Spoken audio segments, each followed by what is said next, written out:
G'day, faithful remnant. How come only half a century ago the church was still flourishing and growing in an almost incalculable rate?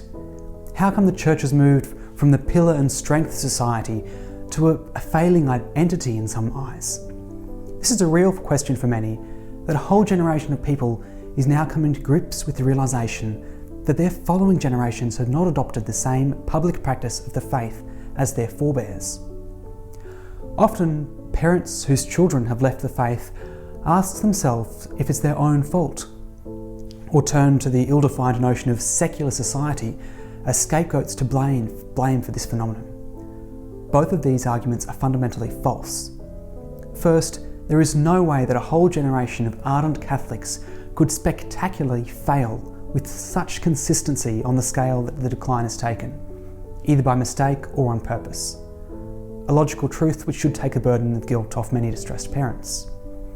And secondly, secularity could not be to blame for declines in faith at any generation that lives now, because the movement against organised religion, which would cause this, is more properly attributed to modernity that was at its height in the 19th century. And the secularisation of which we now speak, and in which we now live, comes hand in hand with a culture of postmodernism, which is a lot more open and accepting of religious beliefs. Therefore, any suggestions that either it was a parent's fault or failure that their children have left the faith, or the idea that, en masse, a whole generation stopped practicing the faith because of society, are simply not true. So what are we to do about it?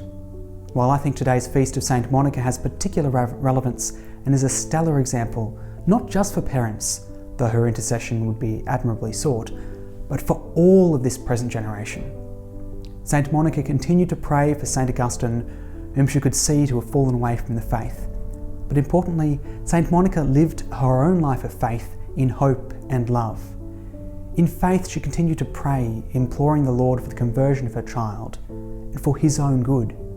In hope, St. Monica did not give up the prayer or turn to despair when conversion was not immediate, placing her trust in God's own plan for Augustine. And in charity, St. Monica lived out a radical life of commitment to the gospel through loving even the unconverted Augustine, and dare I say, loving the unconvertedness of Augustine. I don't know about you, but I think we should be inspired by and take heart in the example of St. Monica. It's right to mourn for the apparent decline in the church and her presence in the world. However, it's our Christian duty, as we can see and imitate in the example of St. Monica, whose feast we celebrate today, to not despair in our sadness, but continue to live in faith, hope and charity as we intercede for those we see as lost, knowing that in truth no one and nothing is far from God.